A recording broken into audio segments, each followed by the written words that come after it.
Hello everyone, I'm Gogi from Gogi.in and you're watching this review of Samsung Galaxy J7. Now this is a bigger version when compared with the Galaxy J5. This J7 houses the exynos 64-bit octa-core processor and it's running Android Lollipop with 1.5 GB RAM and 16 GB of internal storage space. Here is the box pack, the specification clearly mentioned on the box, and inside the box you'll find the Galaxy J7, quick start guide, warranty card, data cable, standard quality earphone. This is the call button, and here is a closer look at the earplug, travel charger, 5 volt 1.5 amp and removable battery of 3000 mAh capacity. The J7 sports a 5.5-inch Super AMOLED screen supporting 720p resolution. The build quality and the finishing is very good. In fact, the design is exactly similar to as seen on the Galaxy J5. The body is made up of plastic. The sides have got this silver metallic finishing, and I've got this gold color version. The back panel is gold color, again made up of plastic. There are no sharp edges. Handset has got a curvy design, and just like as seen on the Galaxy J5, the top and the bottom sides are slightly bent inwards.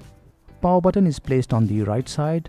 At the bottom side you'll find the audio jack, micro USB port and the primary mic. Volume rocker is on the left side. This handset supports 4G, and here is the 13 megapixel autofocus camera with LED flash, and this is the speaker out vent.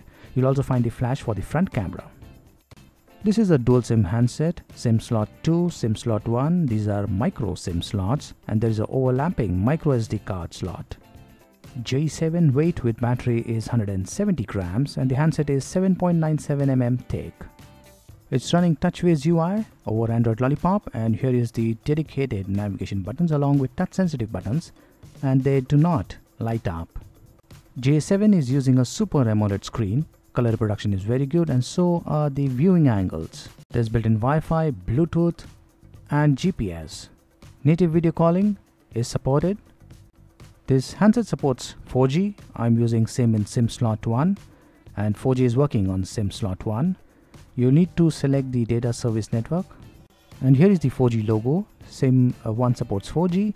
I'm going to switch the SIM to SIM 2, and by default it is set to GSM only. I'm going to switch to LTE, and both the SIM slot supports 4G. There is Hindi language option along with other Indian regional languages.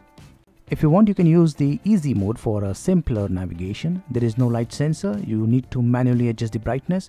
You can use the outdoor mode that will increase the brightness to the maximum for about 15 minutes. Of the 16 GB storage, you'll get around 10 GB free space, and of the 1.5 GB RAM, you'll get around 568 MB free.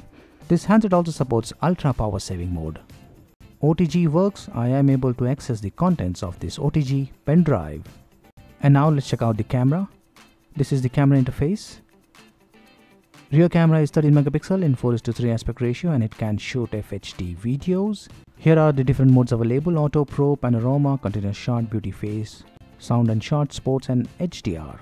The front camera is of 5 megapixel resolution and wide selfie is supported. There is also the flash for the front camera. You can either switch it on or off.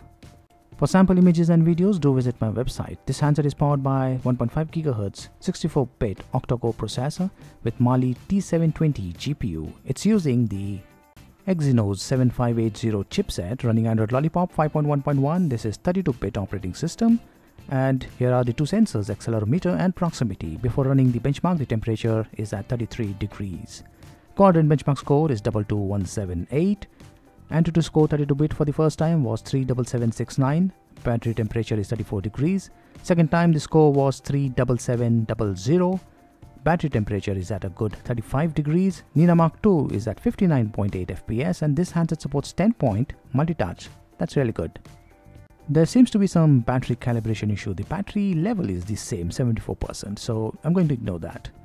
Let's move on to gaming. I've installed the Asphalt 8. This game got installed on the internal storage, and by default it is set to the medium visual quality mode. I've set it to high visual quality mode, and as you can see, the game is playing really well.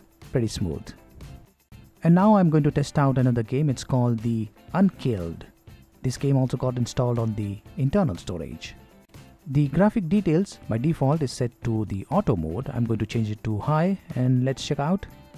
The game is playable, but it's not very smooth. I'm now going to switch back to auto mode, and this game really plays well in this mode. I played this game for about 29 minutes. Again, there is some battery calibration issue. The battery level is 73, just 1% drop, and the temperature is 37 degrees. I even tried restarting the system, but the battery level remained the same. For updated battery status and performance, do check my website, mentioned in the description section below. The Samsung Galaxy J7 is a better alternative when compared to the Galaxy J5, that is if you have some extra money in your pocket. Performance is very smooth, camera quality is above average, and the handset doesn't heat up much. I'm using this handset until the next charge to get a better idea about the battery backup. So far, the battery backup looks really good. I think it will easily last for over 1.5 days with mixed usage. The Samsung Galaxy J5 battery was also pretty impressive, so I guess this one also will be. The Galaxy J7 is priced at Rs 14,999. Again, a very good option.